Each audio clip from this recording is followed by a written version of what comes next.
Hello मेरे प्यारे बच्चों, क्या हाल चाल। बढ़िया साहब, उम्मीद है आप सभी अच्छे होंगे और तैयारी एकदम बेहतर चल रही होगी।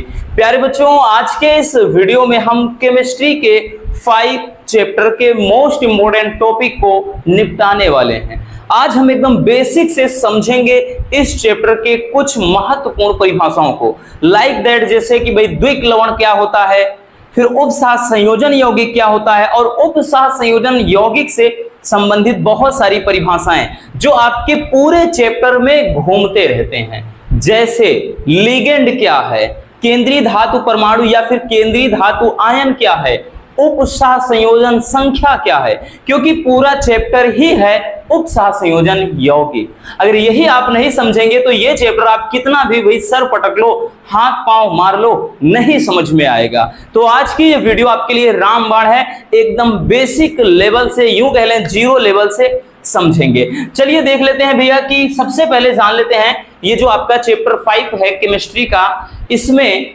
एक होता है योगात्मक यौगिक। कभी कभार पूछ लेता है भूले भटके, योगात्मक यौगिक, योग का मतलब ही होता है जोड़।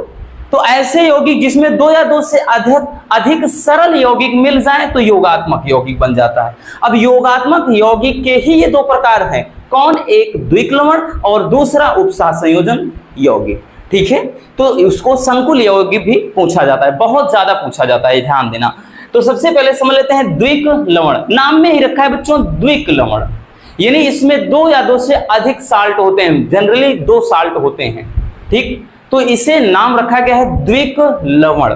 अब द्विक लवण की परिभाषा क्या होती है, एकदम सरल तरीके से समझना है। तो ऐसे लवण अगर हम जिनको जल में या फिर किसी अन्य विलायक में घोल दें तो घोलने के बाद इनका अस्तित्व समाप्त हो जाए, मतलब ये जल में पूरी तरह से घुल जाएं या फिर आयनित हो जाएं, या कह लें बच्चों वियोजित हो जाएं, या फिर अपना अस्तित्व ही खो देते हैं, तो ऐसे लवण को कहा जाता है द्विक लवण।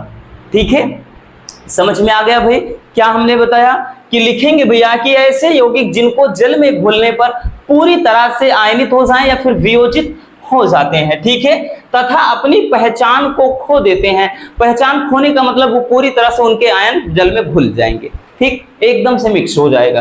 ठीक, तो ऐसे लवण को द्विक लवण कहते हैं। और ये 2 अथवा 2 से अधिक सरल जो लवण होते हैं या फिर कह रहे हैं यौगिक होते हैं, उनके कॉम्बिनेशन से बनते हैं, यानी उनके मिश्रण से। इसमें 2 या 2 से अधिक सरल यौगिकों का मिश्रण होता है, तो ऐसे यौगिक कहलाते हैं बच्चों द्विक लवण। समझ में आया रसगुल्लों, हमने क्या बताया, ऐसे यौगिक या ऐसे ठोस यौगिक कह लें जिनको जल में घोल देने पर पूरी तरह से वियोजित हो जाएं, मतलब इनके आयन एकदम घुल जाए पानी में।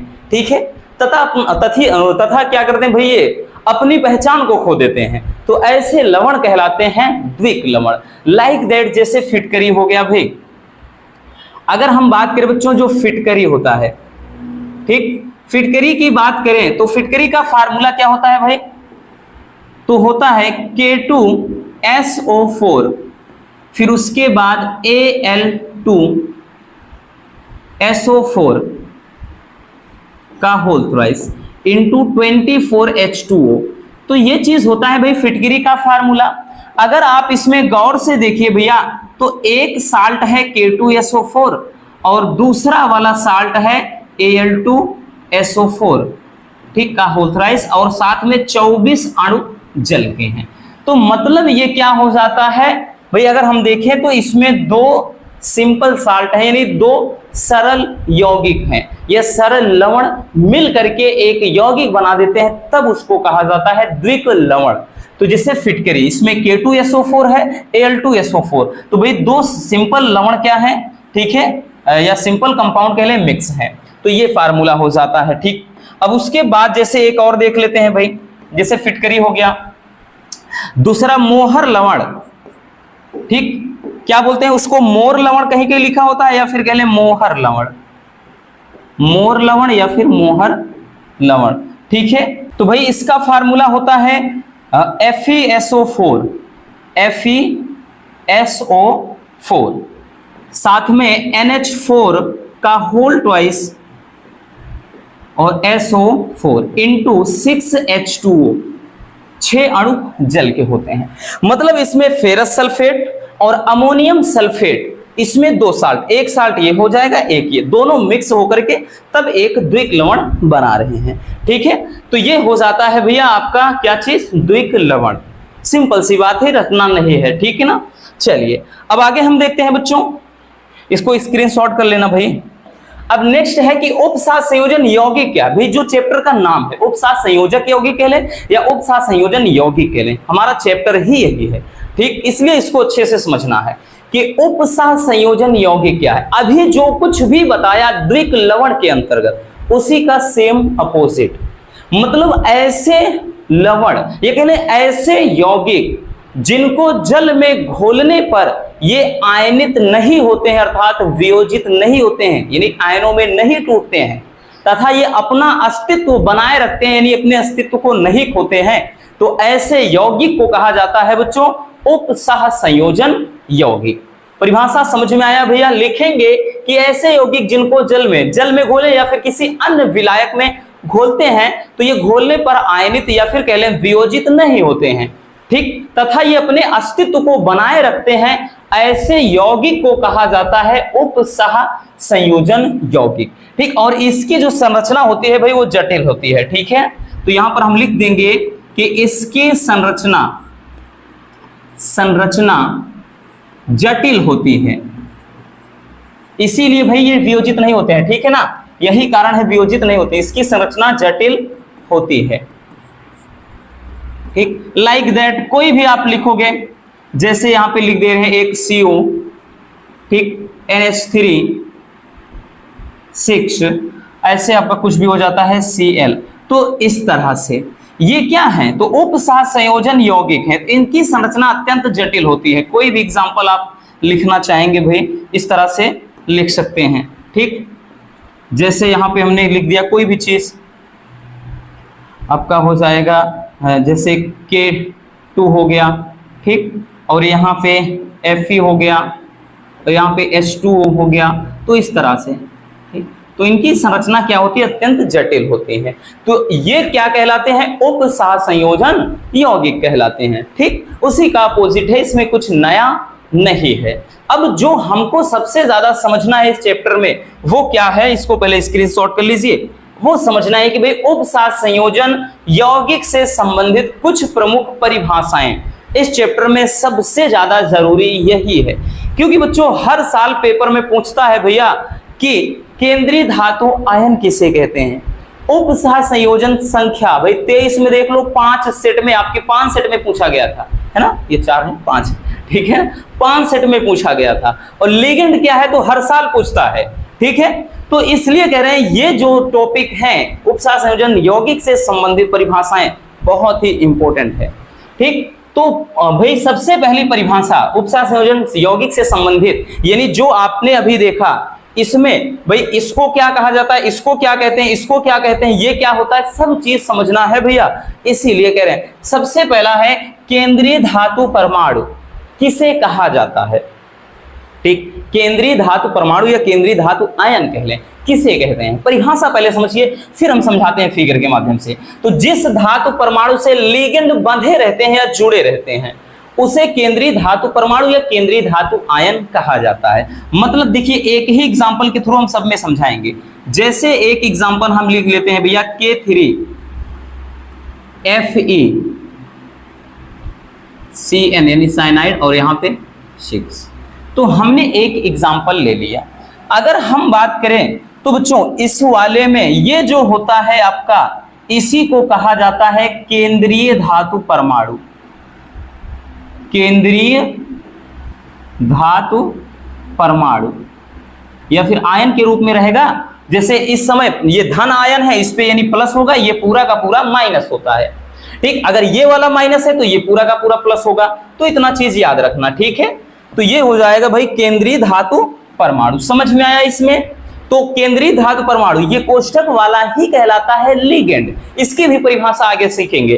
ठीक, तो यही कह रहा है कि भैया कि जिस धातु परमाणु से लिगेंड क्या होता है, ये बंधा रहता है, इसी के साथ ये जुड़ा हुआ है, तो ऐसे मतलब ऐसे धातु को हम कहेंगे या ऐसे परमाणु को क्या कहेंगे, केंद्रीय धातु परमाणु। ठीक है, तो समझ में आ गया भैया केंद्रीय धातु परमाणु क्या होता है। ठीक, अब उसके बाद अब मतलब जितना भी कुछ रहेगा भैया, आप बहुत सारे एग्जांपल दे सकते हैं, जरूरी नहीं है यहीं पर कुछ भी रखेंगे। जैसे भी इसके पहले लिखा है ऐसे NH3 आपने लिख दिया, 5 लिख दिया, ठीक इस तरह से, और उसके बाद यहाँ पे कुछ भी SO4 वगैरह ऐसा कर दिया कुछ भी। तो यही वाला क्या है, केंद्रीय धातु परमाणु। मतलब यहाँ पर जो कुछ भी रहेगा आपका, जैसे Fe हो गया और इधर H2O एक्वा इसको पढ़ते हैं, यहाँ पे हम लगा दिए, उसके बाद इसको बंद, तो ये वाला क्या है, केंद्रीय धातु परमाणु।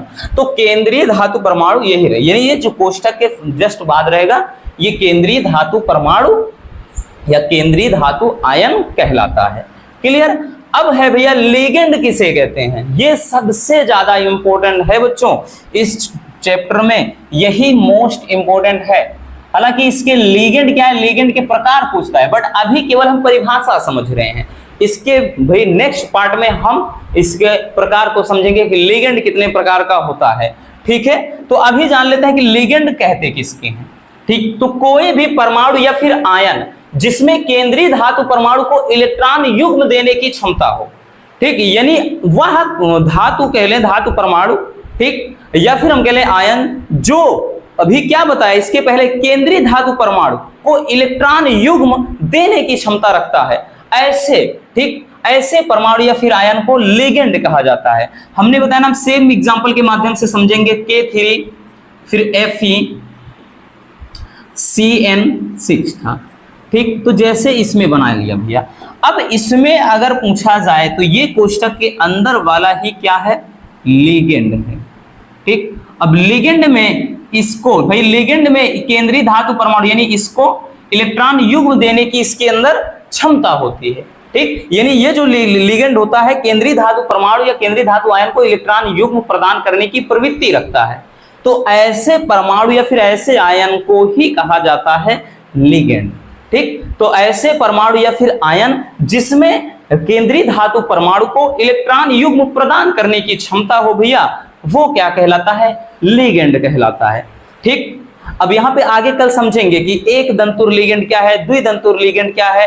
ठीक, इसी तरह से तो ये समझ गए कि लिगेंड किसे कहते हैं। ठीक, तो लिगेंड हो गया।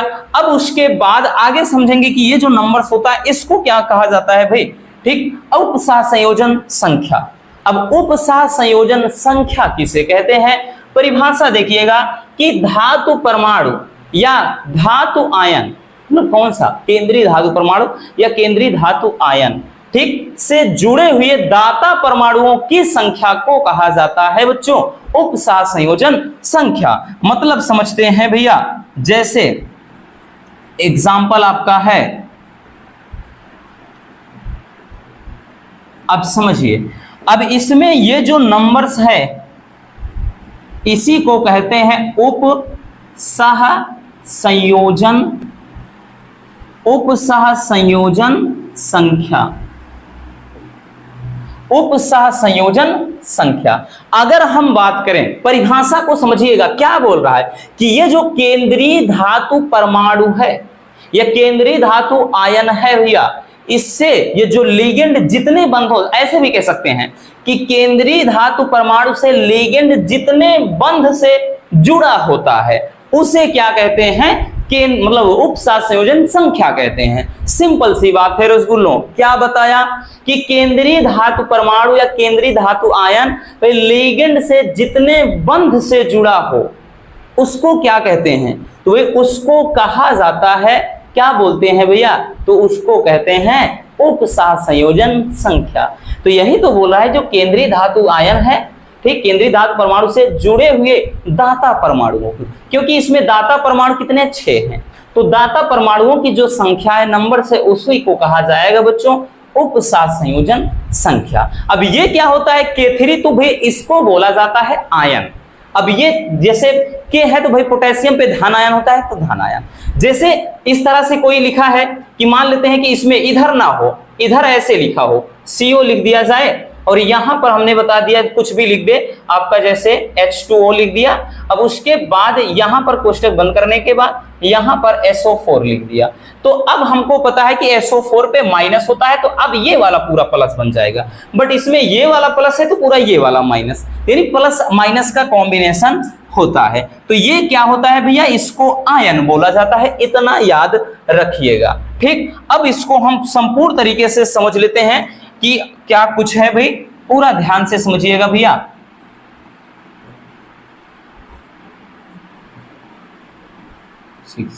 अब डिटेल्स में समझिएगा, हमने क्या कहा, ये वाला तो आयन कहलाता है। ठीक, अब उसके बाद ये जो होता है इसको क्या बोलते हैं, केंद्रीय धातु परमाणु। केंद्रीय धातु परमाणु, ठीक, यानी वह धातु या फिर आयन जो लिगेंड से बंधा रहता है या जुड़ा रहता है, केंद्रीय धातु परमाणु कहते हैं। फिर हमने बताया था लिगेंड के बारे में, तो ये लिगेंड होता है भैया। लिगेंड की परिभाषा क्या बताया था बच्चों, तो लिगेंड में ये बताया था कि भाई मतलब केंद्रीय धातु आयन या फिर केंद्रीय धातु परमाणु को जो इलेक्ट्रॉन युग्म देने की क्षमता रखते हैं, यानी जो इलेक्ट्रॉन युग्म प्रदान करते हैं, उसे परमाणु को या फिर आयन को क्या कहते हैं, लिगेंड कहा जाता है। लिगेंड के बाद हमने इसमें यह बताया, जो आपका ये नंबर से भैया, इसको क्या कहते हैं, तो इसको बताए थे उप सह संयोजन संख्या। तो उप सह संयोजन में संख्या में हमने क्या बताया कि भाई केंद्रीय धातु आयन या केंद्रीय धातु परमाणु लिगेंड के साथ जितने बंध से जुड़ा होता है, ठीक है, जितने बंध से जुड़ा होता है, या फिर कह लें केंद्रीय धातु परमाणु को जितने ये मतलब क्या करता है, आयन या फिर जितने परमाणु देने की क्षमता रखता है, वो नंबर से यानी वो संख्या ही क्या कहलाती है, उप सह संयोजन संख्या कहलाती है। तो ये भाई आपका क्या है, उप सह संयोजन एक यौगिक है। ठीक, ये एक उप सह संयोजन यौगिक है। इसमें क्या कुछ होता है सब आपने अच्छे तरीके से समझ लिया, और सब इंपॉर्टेंट है बच्चों, फिर से बोल देते हैं, ये सारे के सारी परिभाषाएं 2-2 नंबर में पूछे जाते हैं। ठीक है, बोल देगा कि भाई केंद्रीय धातु परमाणु को उदाहरण सहित समझाइए, या बोल देगा भाई लिगेंड को उदाहरण सहित समझाइए, या फिर केंद्रीय मतलब उप सह संयोजन संख्या किसे कहते हैं उदाहरण देकर समझाइए।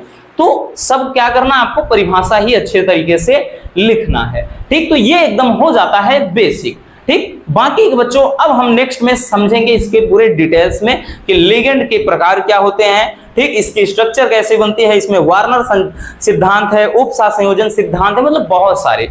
ठीक है ना, इसमें जो संकुल यौगिक की पूरी स्ट्रक्चर सब कुछ समझेंगे। ठीक, तो बस आज के इस वीडियो में इतना ही। उम्मीद है ये वीडियो आपके लिए काफी ज्यादा हेल्पफुल रहा होगा। अगर वीडियो पसंद आई हो तो भाई प्यार से एक लाइक जरूर कर देना, और नए हैं तो चैनल को सब्सक्राइब जरूर कर लीजिए, ताकि ऐसे मजेदार टॉपिक आप तक रेगुलर पहुंचते रहे। भाई टाइम नहीं है, अब तो आपको मजे में लग जाना है पढ़ाई के लिए। ठीक, मिलते हैं किसी और शानदार टॉपिक के साथ। Love you, bye bye, take care. और हाँ, एक प्यारा सा कमेंट बॉक्स में छोड़ दीजिएगा।